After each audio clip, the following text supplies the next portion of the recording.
పిలవండి అన్న, ఆయన పక్క వెళ్ళమన్నా. ఓకే అమ్మా, ఓకే తమ్ముళ్ళు.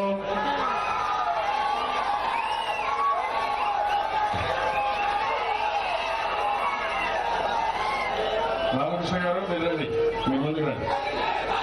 పక్కన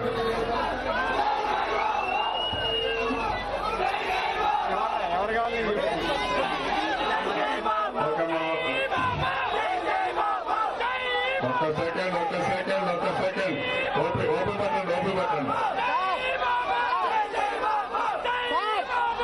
రాష్ట్ర ప్లీజ్ వినాలి ప్లీజ్ వినాలి.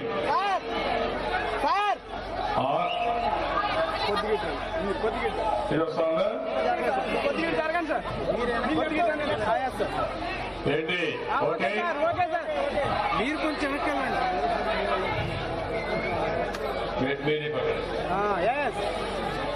Okay okay sir start sir.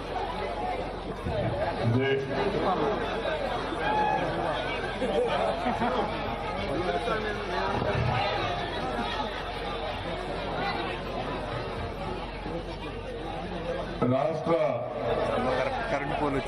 Amaravati JAC convener Sivareddy గారు, అదే మాదిరిగా తిరుపతిరావు గారు, 29 గ్రామాల జేఏసీ కన్వీనర్ సుధాకర్ గారు, సిపిఐ రాష్ట్ర కార్యదర్శి గౌరవనీయులు రామకృష్ణ గారు, గౌరవ పార్లమెంట్ సభ్యులు జయదేవ్ గారు, గౌరవనీయులు శ్రవణ్ కుమార్ గారు, అదే మరి నిన్నే పెద్ద ఎత్తున ఉద్యమం చేసినటువంటి మహిళా సోదరులందరికీ, అదే మరిగా మీకు నాయకత్వం వహించేటువంటి జేఏసీ మహిళా సంఘానికి, అంతేకాకుండా ఇక్కడ విచ్చేసిన సోదరులందరికీ పేరు పేరున మనస్ఫూర్తిగా నమస్కారాలు, అభినందనలు, శుభాభినందనలు. అందరి కూడా ఉద్యమ స్ఫూర్తితో ఆడియో డబల్ వస్తుందని చెప్పి అతనికి నమస్కారాలు కూడా తెలియజేస్తున్నాను. ఇప్పుడే మన వాళ్ళు చెప్పారు, ఏదైనా ప్రపంచం ఉద్యమాలు జరిగితే రెండు వస్తాయి అతనికి చెప్పు. ఒక ఆవేశంతో ఒక రోజు జరుగుతుంది, 2 రోజులు జరుగుతాయి, వారమో 10 రోజులు జరుగుతాయి. ఏ కొద్ది ఉద్యమాలే 400 రోజులు, సంవత్సరం పైన ఇంకా ఎక్కువ రోజులు జరిగాయంటే అది ఒక్క అమరావతి ఉద్యమం మాత్రమే 445 రోజులు జరిగింది ఈ రోజుకి. ఇదొక చరిత్ర. అమరావతి ఏ విధంగా అయితే రూపకల్పన చేసి భావితరాలకు అందించాలనుకున్నామో, ఆ అమరావతిని కాపాడుకోవడానికి మీరు పోరాడిన విధానం మాత్రం చరిత్రలో, తెలుగు వారి చరిత్రలో చిరస్థాయిగా లెక్కించబడుతుంది. అందరూ మహిళలు ముందు ఉంటారని చెప్పి కూడా నేను మీకు తెలియజేస్తున్నా. నిన్న మహిళా దినోత్సవం ప్రపంచమంతా కూడా ఆలోచించారు. మహిళలను గౌరవించాలి, మహిళలను ఎక్కడైతే పూజిస్తారో అక్కడ దేవతలు ఉంటారు అని మనం చెప్పుకుంటూ, మళ్లీ ఒకసారి అసమానతలు తగ్గించడానికి, మహిళల పట్ల నిర్లక్ష్య వైఖరి రూపుమాపడానికి, మీలో చైతన్యం తేవడానికి, మగవాళ్ళలో కూడా చైతన్యం రావడానికి ప్రపంచంలో జరుపుకునే దినోత్సవం. నేను సందేశం ఇచ్చా, ఈ జగన్ రెడ్డి ఆయన సందేశం ఇచ్చారు, అందరూ సందేశాలు ఇచ్చారు. సందేశాలు మహిళలను ఉద్ధరిస్తామని చెప్పి మీరంతా ఎక్కడికి వెళ్లారు? దుర్గమ్మ గుడికి వెళ్లారు. దుర్గమ్మ దర్శనం చేసుకోవాలనుకున్నారు మహిళా దినోత్సవ సందర్భంగా. అలాంటి మిమ్మల్ని అమానుషంగా, నీచాతి నీచంగా ఇప్పుడే నాకు చూపించారు. జయదేవ్ కూడా ఒక మాట చెప్పాడు, నేను కూడా ఒకసారి ఫేస్ చేశాను. మామూలుగా కాదు, ఎక్కడికక్కడ బయట కనపడనటువంటి దెబ్బలు. పిడిగుద్దులు గుద్ది ఎట్లయితే జగన్మోహన్ రెడ్డి ఎన్నికల ముందు ముద్దులు పెట్టాడో ఇప్పుడు అందరినీ పిడిగుద్దులు గుద్దిస్తున్నాడు. ఎక్కడ చూసినా ఇదే పని. నేను అడుగుతున్నా ఈ ముఖ్యమంత్రిని, ఇక్కడుండి మీరు ఏమడిగారు? ఆయన ఆస్తి అడిగారా? ఆయన అవినీతిలో పట్ట అడిగారా మీరు? లేకుంటే ఆయన సంపాదించిన అవినీతి సామ్రాజ్యంలో భాగం అడిగారా? ఏం అడగలా. మీరు అడిగింది ఏంటంటే మీకు ఒక హక్కు, ఆ హక్కు కల్పించారు, మీరు త్యాగం చేశారు. ఒక మాటలో చెప్పాలంటే చాలా పెద్ద ఎత్తున త్యాగం చేసిన మీరు ప్రపంచంలో ఎవరు చేయలే. ఎన్నో రకాల ఫ్యాక్టరీలు వస్తున్నాయి, ఎన్నో రకాల ప్రాజెక్టులు వస్తున్నాయి, ఎన్నో రకాల టౌన్లు కడుతున్నారు. కానీ అక్కడంతా ల్యాండ్ ఎక్విజిషన్ చేసి డబ్బులు ఇచ్చి 2013లో అయితే ఒక యాక్ట్ కూడా తీసుకొచ్చారు.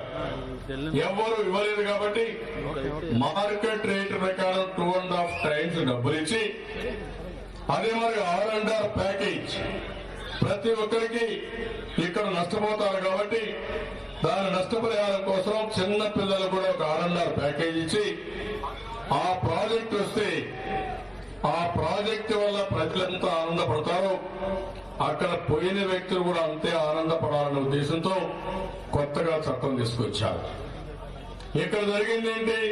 మీరందరూ కూడా స్వచ్ఛందంగా ముందుకొచ్చి 29,000 మంది రైతులు 33,000 ఎకరాల భూమి మేము రాజధానికి ఇస్తాం, ఈ రాష్ట్రం బాగుపడాలని స్ఫూర్తించినటువంటి ఈ మహిళలు గాని ఇక్కడ రైతాంగం గాని ప్రపంచమంతా కొనియాడారు, మెచ్చుకున్నారు. మిమ్మల్ని బ్రహ్మాండమైన కార్యక్రమానికి శ్రీకారం చుట్టారు.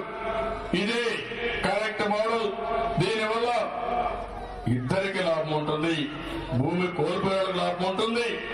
అదే మాదిరిగా ఏదైతే దీనివల్ల వచ్చే ప్రయోజనం కూడా బ్రహ్మాండంగా ఉంటాయని ప్రపంచం మొత్తం మెచ్చుకుని కేంద్ర ప్రభుత్వం కూడా ఆ రోజు మెచ్చుకునే పరిస్థితికి వచ్చారు. మీకు ఒక అగ్రిమెంట్ కూడా ఇచ్చాం. గవర్నమెంట్ అనేది నిరంతరం గవర్నమెంట్లు మారుతూ ఉంటాయి. ఒక గవర్నమెంట్ లో ఒక పనిగా అగ్రిమెంట్ ఇస్తే ఆ పని ఇంకో గవర్నమెంట్ కూడా చేయాల్సిన అవసరం ఉంది. మామూలు అగ్రిమెంట్ కాదు, మీకు ఇర్రివర్సబుల్ అంటే మళ్ళా తిరిగి మార్చుకోవడం అన్ని చేయడానికి కూడా వీలు లేదు. అలాంటి హక్కు మీకు కల్పించాం. ఆ హక్కు కల్పించిన తర్వాతనే మీరు భూమి సరెండర్ చేశారు తప్ప ఇంకోటి కాదనే విషయం ప్రభుత్వం అందరూ గుర్తుపెట్టుకోవాలి. జగన్మోహన్ రెడ్డికి ఆస్తులున్నాయి, నేను వస్తానే ఆయనకు హక్కు ఉంది, నేను వస్తానే ఇల్లీగల్ ఆస్తులు కదా, కానీ వాళ్ళ తండ్రి తాత సంపాదించిన హక్కుని నేను లాక్కోవడానికి వీలుంటుందా అని మిమ్మల్ని అడుగుతున్నా. అదే జరిగింది ఇక్కడ రైతాంగానికి. ఎన్ని విన్యాసాలు చేశారు, అవినీతి జరిగిందన్నారు, భూమంతా కూడా అక్రమంగా కొన్నారన్నారు. అసలు భూమి కొనుగోలు చేయడానికి లేదు. ఇన్సైడర్ ట్రేడింగ్ అన్నారు. ఇన్సైడర్ ట్రేడింగ్ అంటే ఆ పదవే లేదు, అది వేరే విషయం.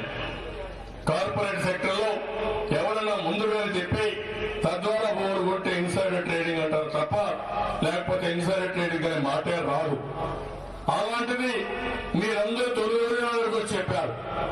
మీరు కానీ నిబంధనలు పెట్టద్దండి, రిజిస్ట్రేషన్ ఆపద్దండి, మా పిల్లలు పెళ్లిళ్ళు చేసుకోలేం, మా పిల్లలు చదివించుకోలేం, అవసరమైతే కొంత భూమి అమ్ముకుంటాం, మా పిల్లలు చదివించుకుంటాం, కొంత పెట్టుకుంటాం, భవిష్యత్తులో బాగుపడతాం. అందరూ అడిగిన తర్వాత దీన్ని ఎక్కడా ఎలాంటి నిబంధనలు పెట్టలేదే మరొక్కసారి ఈ సభ ద్వారా మీకు అందరూ తెలియజేస్తున్నా. అదే విషయం అడిగాను, అనేకసార్లు అడిగాను. ఎక్కడ ఏ రూల్ ఏ చట్టం నీకు చెప్పింది, ఏ ఆఫీసులో నిబంధనలు చెప్పు. చెప్పకుండా ప్రతిరోజు మామూలు ఒక సామెత ఉంది, పిచ్చి కుక్క అని అరిస్తే ప్రతి ఒక్కరు ఒక రాయేసి అది మంచి కుక్క పిచ్చి కుక్క తెలిసేదో కొందరు చంపేస్తారు. ఆ విధంగా చంపేయాలని ఆలోచించాడు. ఇంకో పక్క మీరు అందరూ చూశారు, ఇక్కడ ఒకే కులం ఉందని మాట్లాడారు. మీరు కూడా అదే చెప్పారు, నిన్న మొన్న అన్ని మీటింగ్లో చెప్పారు.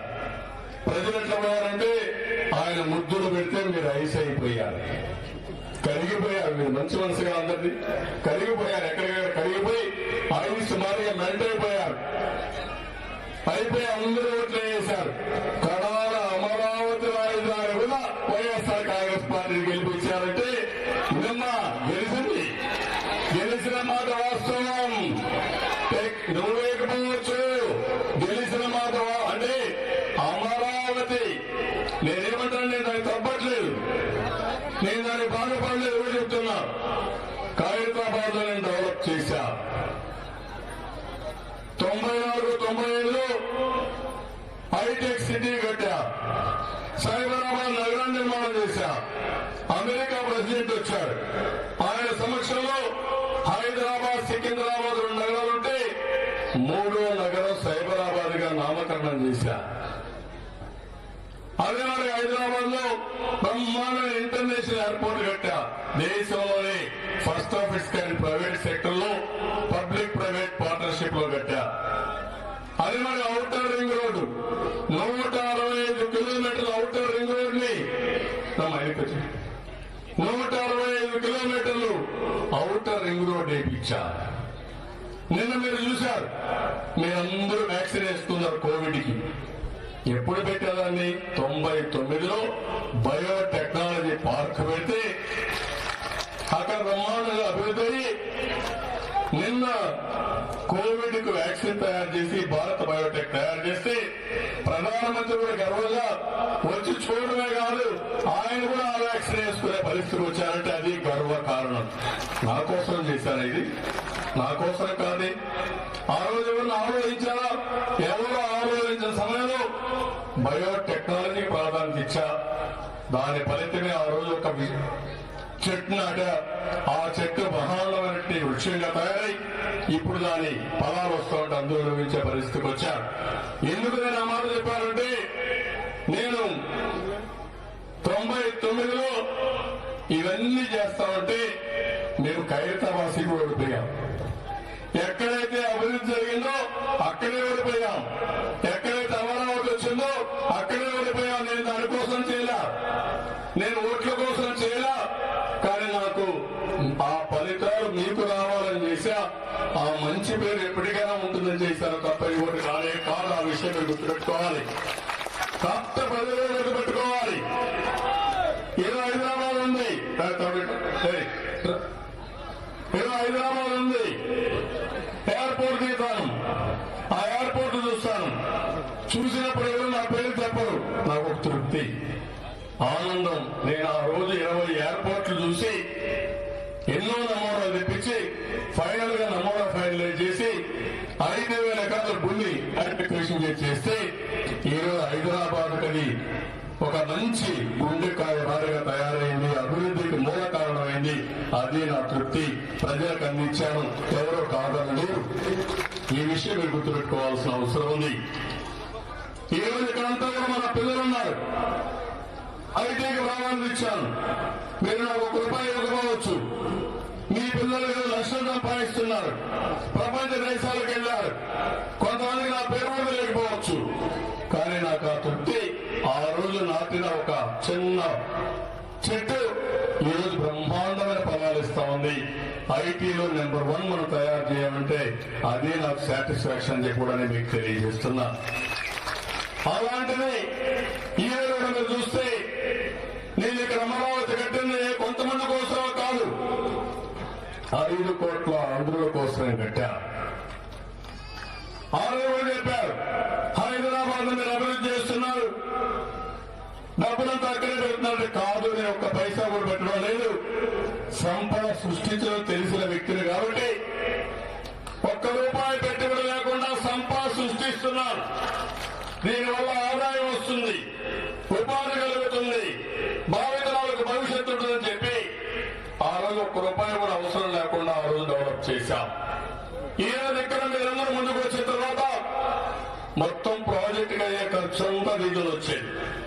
ఇంకా అవసరమైతే ఒక 50,000 లక్ష కోట్ల రూపాయలు అదనంగా మిగిలి, అది రాష్ట్ర సంపద. మీకు కూడా కొంతవరకు, ఎందుకంటే త్యాగం చేశారు కాబట్టి మొత్తం వచ్చేస్తానని చెప్పను. కానీ ఇందులో మీరు కూడా స్థిరపడేవారు జీవితంలో. ఎందుకంటే ఆ అవకాశం హైదరాబాద్ లో ఉన్నప్పుడు చూశాను.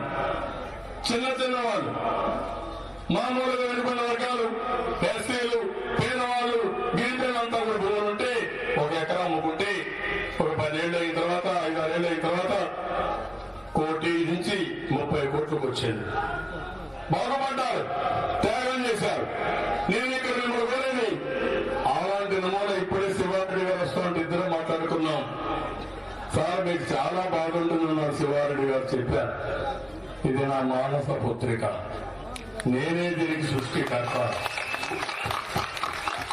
మీ అందరికంటే ఎక్కువ బాధపడే నేనే బాధపడతాను. నా కష్టం మొత్తం బూడిదలో పోసిన పన్నీరు అయిపోయిందండి. ఒక ప్లానింగ్, ఎన్ని గంటలు కష్టపడ్డాను, ఎన్ని దేశాలు తిరిగాను, ప్రపంచంలో అంటే బెస్ట్ ప్రాక్టీస్ తీసుకొచ్చాను. నేను ఒక అమరావతి కోసమే కాదు, ఈ రోజు విశాఖపట్నాన్ని ఒక నమూనాగా తయారు చేయాలనుకున్నాను. ఒక రాజధాని అమరావతి అయితే ఆర్థిక రాజధానిగా, ఐటీ హబ్గా, హైదరాబాద్కు తీటుగా విశాఖపట్నాన్ని తయారు చేయడానికి ఒక డేటా సెంటర్ తీసుకొచ్చాను. బెస్ట్ కంపెనీస్ తీసుకొచ్చా, ఐటీకి ప్రాధాన్యత ఇచ్చా, టూరిజానికి ప్రాధాన్యత ఇచ్చా. అన్ని పోయినాయి. ఎక్కడ కూడా కదా నేను పెట్టిన చెట్లు కూడా నీళ్లు పోయలేకపోయాను. నేను వేసిన ఎల్ఈడి బల్బులు కూడా రీప్లేస్ చేయలేకపోయాను. ఇప్పుడే నేను వస్తా ఉంటే చూశాను, ఒక దగ్గర ఒక చెరువు బ్రహ్మాండంగా కట్టి ఫుట్పాత్లు పెట్టి దానికి ఫెన్సింగ్ వేసి మార్నింగ్ అయితే మీరంతా కూడా వాకింగ్ చేయడానికి బ్యూటిఫుల్ గా తయారు చేస్తే ఇక్కడ ఉంది, అక్కడ కూడా పెట్టాం. దానికి మొత్తం ఫెన్సింగ్ అంతా కూడా లాగేశారు. ఇప్పుడు ఫెన్సింగ్ లేదు, చెట్లు లేవు, అన్ని పోయే పరిస్థితికి వచ్చింది. అంటే ఒకటి అభివృద్ధి చేయడం చాలా కష్టం, విధ్వంసం చేయడం చాలా సులభం. ప్రజావేదిక విధ్వంసం చేశారు జగన్ రెడ్డి. ఎన్ని రోజులు చేశారు? 1 గంటలో చేసి పారేశాడు.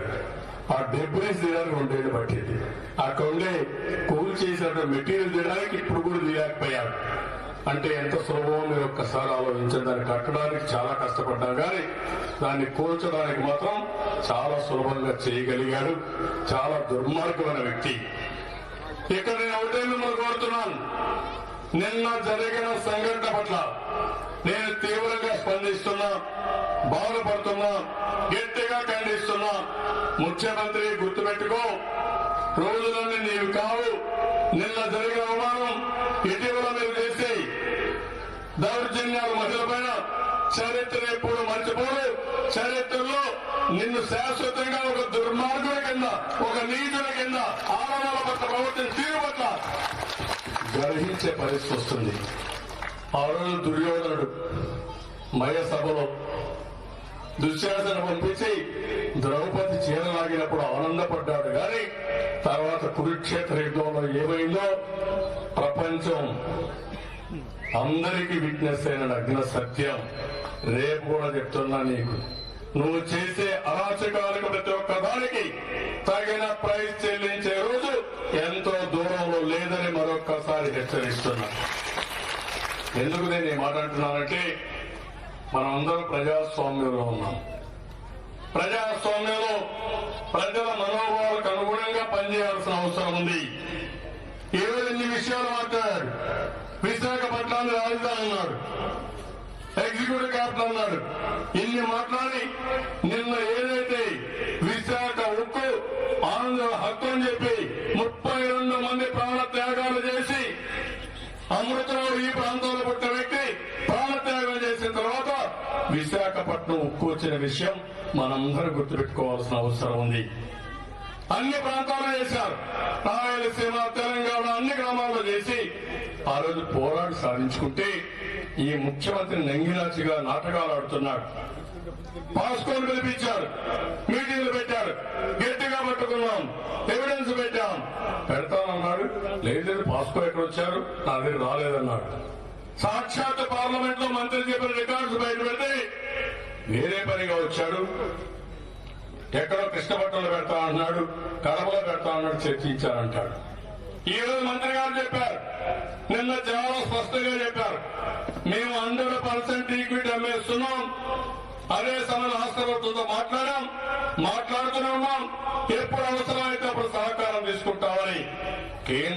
చెప్పారంటే సిగ్గుందా ముఖ్యమంత్రి, అబద్ధాల ముఖ్యమంత్రి సమాధానం చెప్పమని ఈ సభలో నిలదీస్తున్నా. ఈ ముఖ్యమంత్రి దగ్గర నుంచి వేరే ఆశించడం చాలా కష్టం. బాబాయిని చంపారు, జరిగింది కదా బాబాయ్, హత్య జరిగిందా లేదా? ఏం చెప్పారు ఎన్నికల ముందు? మా బాబాయ్ ఎవరో చంపేశారన్నాడు. మీకు ఒకటి ఉంది, కోర్టులో ఒక అతనికి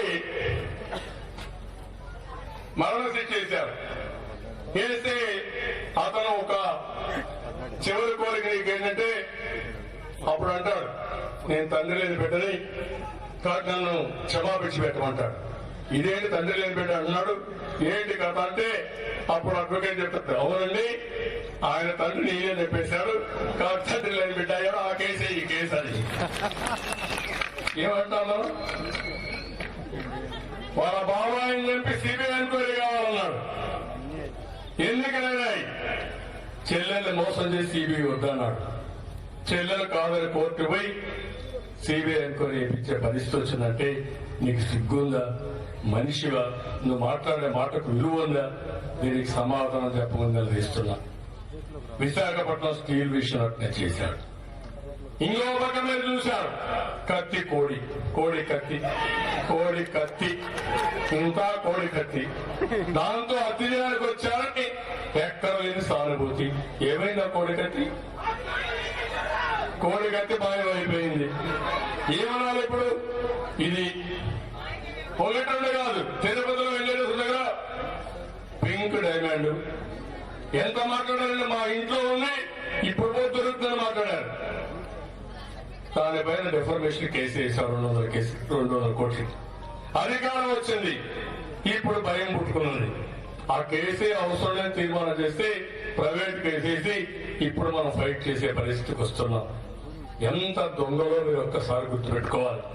ఆయన దగ్గర నుంచి మీకు న్యాయం జరుగుతుంది కాదు, కానీ న్యాయం మీ దగ్గర ఉంది. ధర్మాన్ని కాపాడడానికి మీరు పోరాడుతున్నారు, ఆ ధర్మమే రాష్ట్రాన్ని కాపాడుతుంది.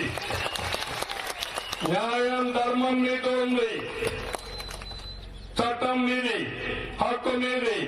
మీరు ఎన్ని మాట్లాడినా ఎన్ని విధాల ప్రయత్నం చేసినా అంతిమంగా గెలిచేది న్యాయం ధర్మం తప్ప ఇంకోటి కానీ కాదని మరొకసారి విజ్ఞప్తి చేస్తున్నా. తాత్కాలికంగా బాధలుంటాయి, ఇబ్బందులుంటాయి. నిన్న ఆడబిడ్డ జరిగింది. సిగ్గుండే సమాజం,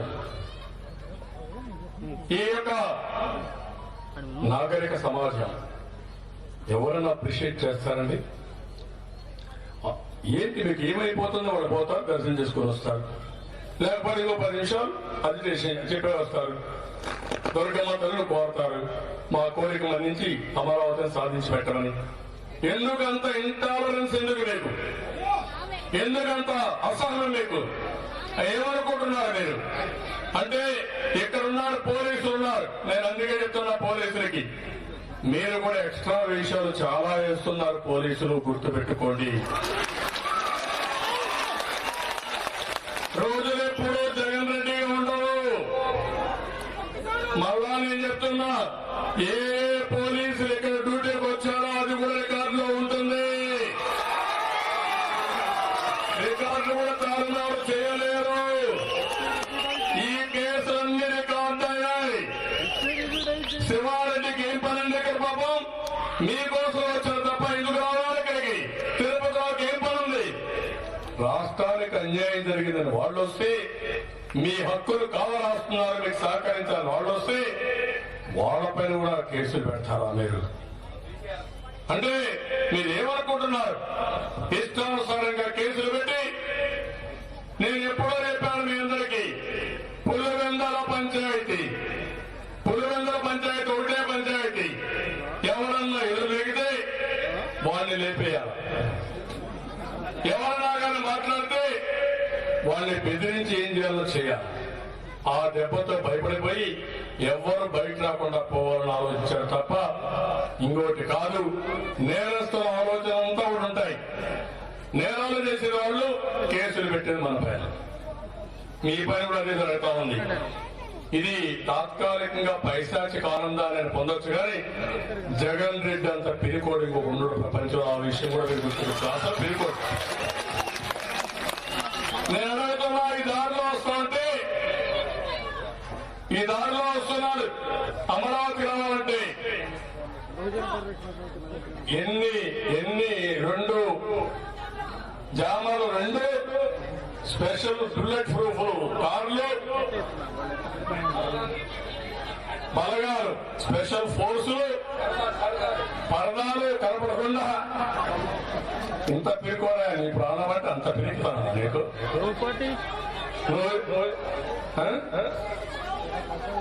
మూసే ఇషాపుడు గండాలు ఏమనుకున్నా నాకైతే అర్థం కాదు. మా రామకృష్ణ చెప్తున్నాడు, ఎవరికి భయపడగానే మీరంటే మాత్రం పెరిగితనం వచ్చే వెళ్ళి భయం వచ్చేసరి ఏమో తెలియదు. మిమ్మల్ని చూస్తానంటే ప్రతి ఒక్కరు ఒక దుర్గమ్మ తల్లి గుర్తు వచ్చేటువంటి అతనికి దుర్గామాత.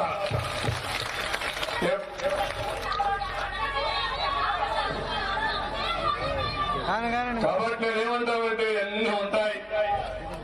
కాబట్టి మీరు గుర్తుపెట్టుకోవాల్సిన అవసరం ఉంది. నేను కూడా ఒకటే రాష్ట్రానికి మొత్తానికి గుర్తు రిమైండ్ చేస్తున్నా, ఎన్ని ఆరోపణలు చేయాలన్న ఆరోపణలు చేశారు. 2 సంవత్సరాలుగా చేసిన ఆరోపణలు చేస్తూనే ఉన్నారు. ఒక పక్క ఒకే సామాజిక వర్గం, దానిపైన డేటా ఇస్తే ఏమీ లేదు. ఇన్సైడర్ ట్రేడింగ్ ఇక్కడేదో అవకతవకలు జరిగాను, దాని మీద ఏవి ఒక్క సెంట్ కూడా అప్రూవ్ చేయలేకపోయాడు. ఇంకా ఇల్లు కూడా కట్టుకోవాలి. ఇక్కడ ఒక పక్క నేను ఇల్లు కట్టుకోలేదని ఎగతాళి చేసి, ఇంకో పక్క నువ్వు తాడేపల్లిలో ఇల్లు కట్టుకుని ఏం పీకావని అడుగుతున్నా. నేను ఆ ముఖ్యమంత్రి ఏం చేశాను అడుగుతున్నా. ఏం చెప్పాడు మీరంత దొంగలు? తాడేపల్లిలో ఇల్లు కట్టుకుని మేము ఇక్కడే ఇల్లు కట్టుకున్నాం, ఇక్కడే ఉంటాం, కావాలని దుష్ప్రచారం చేస్తున్నారని చెప్పిన పెద్ద మనుషులు సిగ్గు కూడా లేకుండా ఈరోజు 3 ముక్కలా కాడతారా? మీరు విశాఖపట్నం ఒకటే అడిగాను, నేను చేసిన తప్పాలని అడిగాను. వాళ్ళు కూడా ఒకటే మాట చెప్పారు, మాకు అభివృద్ధి కావాలి, విశాఖ స్టీల్ ప్రైవేట్ కాకుండా చూసుకోవాలి, ఇంకా అభివృద్ధి కార్యక్రమాలు కావాలి అని వాళ్ళు అడిగారు తప్ప మీ అమరావతిని మాకు ఇమ్మని, రాజధాని మాకు కావాలని విశాఖపట్నం వాసులు ఎప్పుడు కోరలేరు. మీరు కూడా కోరలేదు. ఇక్కడి నుంచి నేను ఆ రోజు మామూలుగా సెంట్రల్ ప్లేస్ ఉంటే రైల్వే జోన్ వస్తే కాదు, విశాఖపట్నం అభివృద్ధి కావాలి, విశాఖపట్నమే రైల్వే జోన్ హెడ్ క్వార్టర్ గా ఉండాలి తీర్మానం చేస్తే ఆ రైల్వే జోన్ ను సాధించావా? అదే కాదు, మెట్రో ఆ రోజు ప్రణాళిక తయారు చేశా, మెట్రో తీసుకొచ్చావా? ఎయిర్పోర్ట్ తీసుకొచ్చావా? ఏ అభివృద్ధి కార్యక్రమాలు చేశావు? అక్కడ ఏ అభివృద్ధి కార్యక్రమాలు చేయకుండా వాళ్ళు కూడా ఈరోజు చాలా కోపంగా ఉన్నారు. మీరెంత కోపంగా ఉన్నారో విశాఖపట్నంలో మీకంటే ఎక్కువ కోపంగా వాళ్ళు తయారయ్యారు. దీనికి నీ అవకాశవాద రాజకీయాలు, ఉన్మాద రాజకీయాలు, దుర్మార్గమైన పరిపాలన, అరాచక పాలన. అందుకే జగన్ రెడ్డి ఒక పాలసీ పెట్టాడు, ఏబిసిడి పాలసీ. ఏ అంటే ఎవరైనా సరే అటాక్ చేయడం, మహిళలు కూడా ఎక్కడ అటాక్ మొదలు పెట్టడం, అట్రాసిటీ చేయడం. ఇప్పుడు నేను జరిగింది గోటుతో పోయే విషయాలు ఎందుకు చేయాలి? నీకేం పని? నీ పోలీసులకి ఏం పని? అక్కడ అక్కడ ఏమన్నా ఎందుకు పోయారు వీళ్ళు? మీ పోలీస్ స్టేషన్కి వచ్చారా? తాడేపల్లికి వస్తున్నారా? ఎక్కడికి వచ్చారు అంటే ఒక అహంభావం. మీరు బయట వస్తే సహించలేని మనస్తత్వం.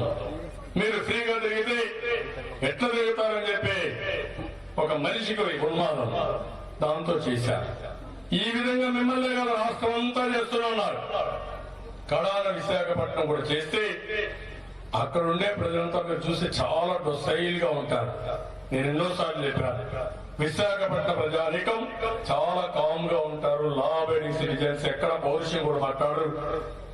అలాంటి ప్లేస్ లో ఇవన్నీ చేసి వాళ్ళు కూడా కోపం వచ్చి రోడ్డు మీదకి వచ్చే పరిస్థితికి వచ్చారు. రెండోది మీరు గుర్తుపెట్టుకోవాలి, రాష్ట్రం అంతా పట్టణీయుడు, మామూలు పట్టణ బాధుడే బాధుడు, మామూలు బాధుడు కాదు. 10,000 రూపాయలు ఇస్తే 1 లక్ష రూపాయలు లాగేసుకోవడం.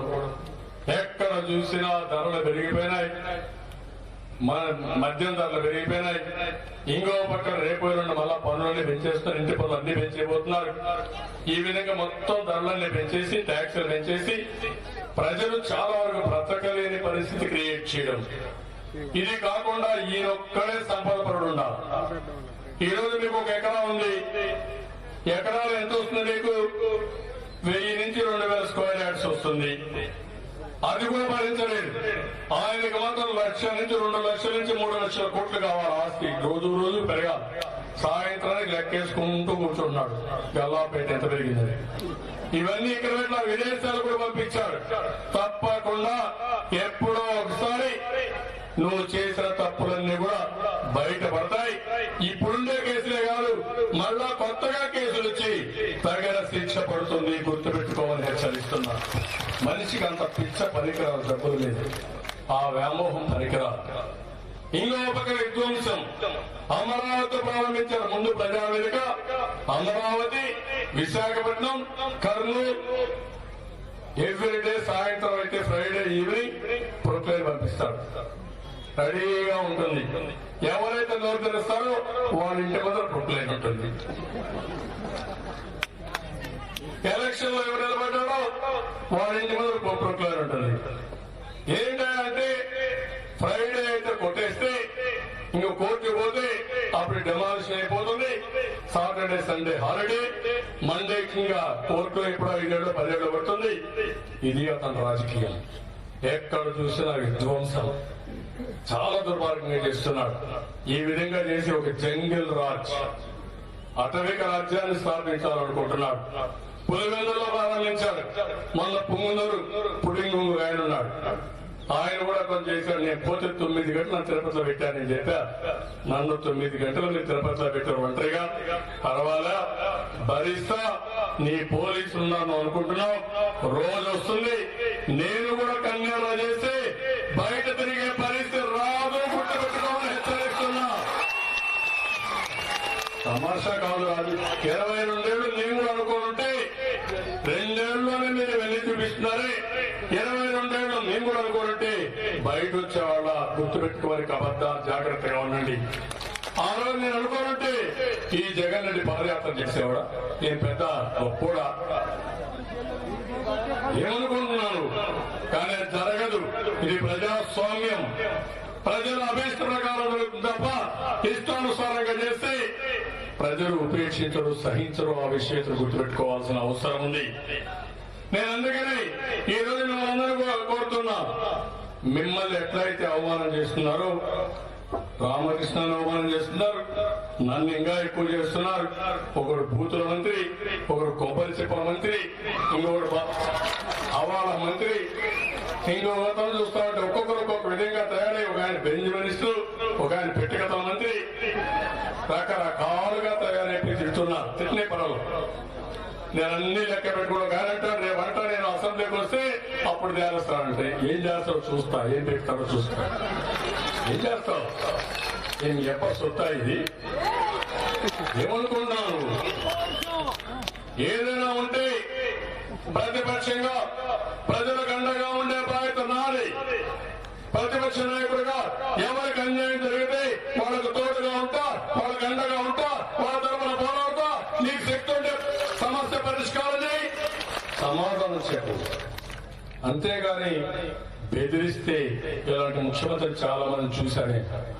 నీ కొత్తగా వచ్చి మీ నాన్న అంటేవాడు భయపడ్డాడు.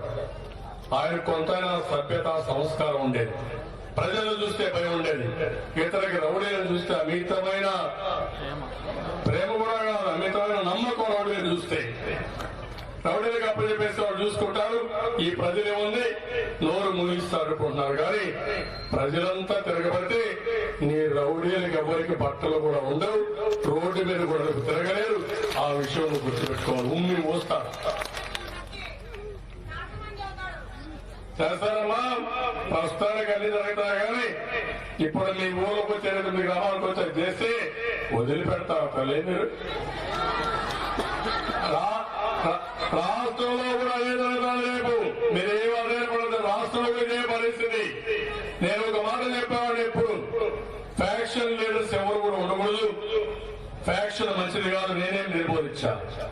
ఆ రోజు చెప్పేవాడిని, ఎవరైనా ఫ్యాక్షన్ లీడర్స్ ఫ్యాక్షన్లు చేసి హత్యలు చేసి పోస్ట్ మార్టంకి వెళ్తే ఎవరైతే హత్యలు చేయించారో వాళ్ళు కూడా పోస్ట్ మార్టం కేసు అవుతుంది.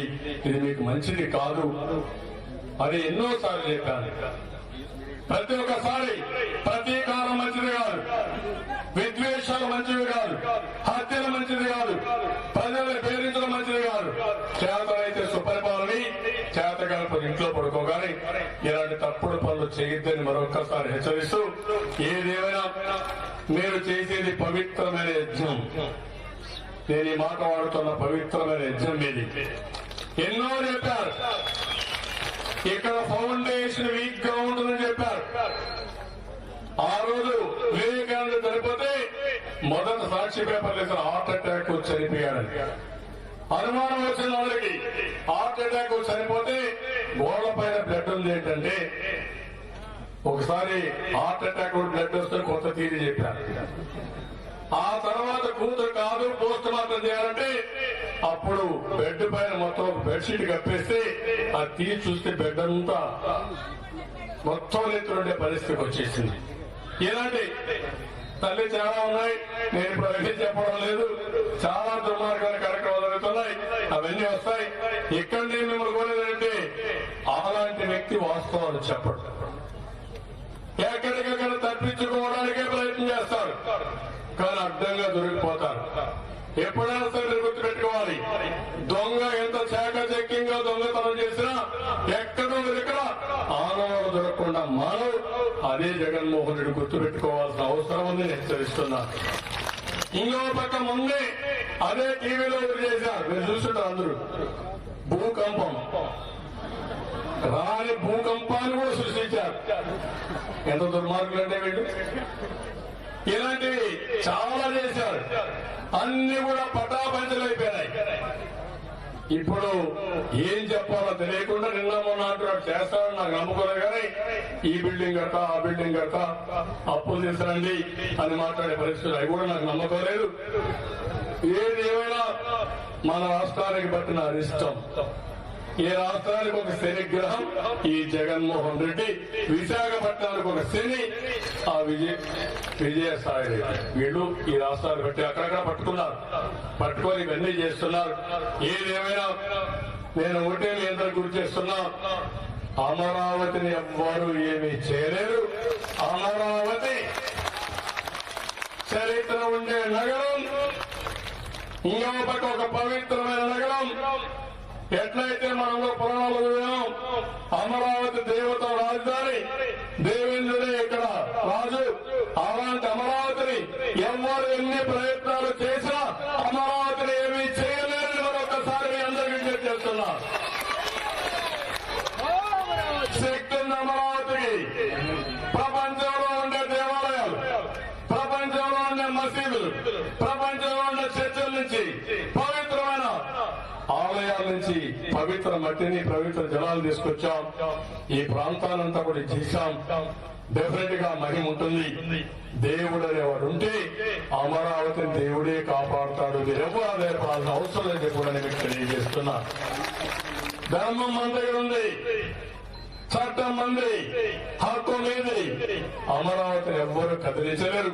తాత్కాలికంగా ఇబ్బందులు పెడతారు కానీ శాశ్వతంగా ఉంటుంది.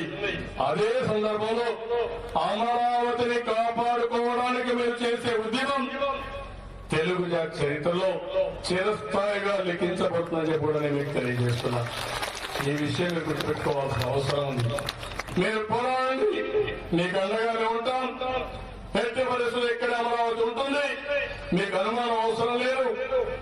ఇది నా ఒక్కడే అభిష్టం కాదు, 5 కోట్ల ప్రజల అభిష్టం అని మరొక్కసారి మీ అందరికీ తెలియజేస్తున్నా. ఎన్ని నాటకాలన్నా, ఎదురు కర్నూలు ఉంది, కర్నూలుని ఒక మోడల్ సిటీగా చేయాలనుకున్నాను, ఒక ఇండస్ట్రియల్ హబ్ గా తయారు చేయాలనుకున్నాను. మొత్తం జిల్లా అంతా మంచినీళ్ళు తాగునీరు ఇవ్వాలనుకున్నాం. అదే సమయంలో సీడ్ క్యాపిటల్ కింద పెట్టాలని చెప్పి అనుకున్నాం. ఇలాంటి అభివృద్ధి కార్యక్రమాలు చేసి ఆ యొక్క కర్నూలుని హైదరాబాద్, మన అమరావతి ఎట్టయితే రాజధానిగా ఉంటుందో, విశాఖపట్నం ఎట్టయితే ఆర్థిక రాజధానిగా ఉంటుందో, కర్నూలు కూడా ఒరిజినల్ క్యాపిటల్ మనకు, దానికి కూడా పూర్వ వైభవం తేవాలని చెప్పి నేను ప్రయత్నం చేశాను. అవన్నీ కూడా పోయినాయి. ఇప్పుడు 2 ఏళ్ళు అయింది, 3వ బడ్జెట్. ఇప్పుడు డబ్బులు కూడా లేవు. ఎంత ఆదాయం ఉందో అంత తప్పు చేస్తున్నారు. ఏమి లేవు తమ్ముడు, బీరువాలు ఏమి లేవు, ఖాళీ బీరువాలు ఉన్నాయి, జీతాలు కూడా లేని పరిస్థితికి వచ్చాడు. నువ్వేమో అప్పిస్తే అప్పు తీసుకొని మళ్ళా అడుగు పనిచేస్తాడు. అది అయిపోయిన తర్వాత నీకు కూడా ఎగరం పెట్టేస్తాడు, ఇంకొకరికి అప్పు పోతాడు. ఆ పరిస్థితి వచ్చేసాడు. మొన్న చూస్తే 85,000 కోట్ల రూపాయల ఆదాయం అయితే 75,000 కోట్ల రూపాయల అప్పు. ఎట్టగలుగుతారు? కట్టగలుగుతారా? ఒక ఆయన అంటాడు పిట్టగత చెప్పే మంత్రి తప్పే ఉంది, చేస్తాం బాగుంది. మీ తాత కడతాడా, మీ ముత్తాత కడతాడా? రేపు అప్పు కట్టేది ఇక్కడే ప్రజానీకమే కట్ట. ఆ విషయం గుర్తుపెట్టుకొని మరొక్కసారి హెచ్చరిస్తున్నా. ఏదేమైనా మొట్టమొదటిసారిగా నేను వచ్చింది ఆడబిడ్డలు చూడడానికి వచ్చాను, పరామర్శించడానికి వచ్చాను. జరిగిన సంఘటన పట్ల చాలా బాధపడ్డాను. చాలా అమానుష్యంగా, చాలా నీచంగా, అప్రజాస్వామ్యంగా సభ్య సమాజం సిగ్గుతో తలుచుకునే విధంగా మీరు ప్రవర్తించారు. నేను పోలీసులు చాలా తీవ్రంగా ఖండిస్తున్నా. ముఖ్యమంత్రికి బుద్ధి ఉండకపోవచ్చు, ముఖ్యమంత్రికి ఏమాత్రం కూడా ఒక పద్ధతి లేకపోవచ్చు, కానీ చట్టాన్ని, రాజ్యాంగాన్ని అమలు చేయవలసిన పోలీసు వ్యవస్థ ఉల్లంఘన చేయడం చాలా దారుణం, నీచం. దీన్ని చాలా తీవ్రంగా ఖండిస్తున్నా. మళ్లీ చెప్తున్నా, మీరు ఇదే మార్గం చేస్తే అన్ని కేసులున్నాయి. భవిష్యత్తులో అన్ని కేసులు సమీక్షిస్తా. ఎవరు అతిక్రమిస్తారో వాళ్ళకు తప్పకుండా ఇప్పుడు ఆడబిడ్డలైతే, ఇక్కడ ఉద్యమాల్లో ఎవరైతే హక్కుల కోసం పోరాడుతున్నారో అదే పరిస్థితి మీకు కూడా వస్తుంది. మిమ్మల్ని అందరినీ శిక్షించే రోజు ఎక్కువ దూరం లేదని మరొకసారి అందరినీ హెచ్చరిస్తున్నా. కాబట్టి ఆ విషయం గుర్తుపెట్టుకోవాల్సిన వాళ్ళు కూడా కోరుతూ ఇప్పటికైనా మారండి. ఇది మన రాష్ట్రం. ఈ ముఖ్యమంత్రి ఎక్కడా పోవచ్చు, కానీ మీరు ఇక్కడే ఉంటారు, మీ పిల్లలు ఇక్కడే ఉంటారు. వాళ్ళ భవిష్యత్తు కూడా ఆలోచించుకొని పనిచేయమని మరొకసారి కోరుతూ, సుధాకర్ని, జేఏసీని ఒక ఉద్యమంలో మీరు ఒకసారి చూస్తే ఒకసారి ఇబ్బందులు కూడా వస్తూ ఉంటాయి. ఇప్పుడే శైలజ గారు చాలా బాధపడ్డారు. నిన్న ప్రమాణంగా వచ్చారు, పర్వాలేదు. నేనేంటంటే నేను కూడా చాలా బాధపడుతున్నాను. ఒకసారి పురాణాల్లో బాగా భక్తివంతంతో పనిచేసే వాళ్ళని పూజ చేసి దేవుడు కరుణించకపోతే కోపం వస్తాడు. ఉన్నాడా దేవుడు అనుకుంటాం, తిడతాం దేవుడు పట్టుకొని. అలాంటప్పుడు లాస్ట్ దేవుడు వచ్చి ప్రత్యక్షమైన రోజులు కూడా మనం చూసాం. అదే బాధ మీ మనోవేదన, నా మనోవేదన. అది న్యాయం కోసం, హక్కు కోసం, ధర్మం కోసం పోరాడినప్పుడు గట్టిగా ఉంటాం, బాధ ఉంటుంది, కానీ అది తాత్కాలికం. దానివల్ల సాధించే ఫలితం శాశ్వతంగా ఉంటుంది. మీ పేరు చిరస్థాయిగా ఉంటుంది. ఈ విషయాన్ని మీరు గుర్తుపెట్టుకోవాల్సిందిగా మరొకసారి కోరుకుంటూ చేస్తారని భాషిస్తూ అందరికీ అదే మాదిరిగా దళిత జేఏసీ నాయకులు మార్టిన్ గారు బాగా పనిచేస్తున్నారు. ఇప్పుడే మన దళిత నాయకుడు కూడా నేవిధిగా కొట్టారు, చూశాం. పెద్దబ్బాయి, ఈ ఊరి పెద్దబ్బాయి కూడా ఏమిది కొట్టారు, చూశాం. ఇక్కడ దళిత రాజధానిలో దళితులపైనే దాడి చేసే పరిస్థితికి వచ్చారు. దాన్ని కూడా చాలా తీవ్రంగా ఖండిస్తూ మరొకసారి అందరూ కలిసి పోరాడాలి. ఈ ఐకమత్యం శాశ్వతంగా ఉండాలి. దీనికి అందరూ సహకరించవలసిందిగా మరొకసారి అందరినీ ప్రార్థిస్తూ అందరికీ నమస్కారాలు. జై హింద్, జై హింద్. ఒకసారి అందరికీ చంద్రబాబు నాయుడు రామకృష్ణ గారికి ధన్యవాదాలు. అదేవిధంగా ఒకసారి జై అమరావతి అంటే బాబాయ్ చెప్పాలి, కూర్చోండి అన్నా.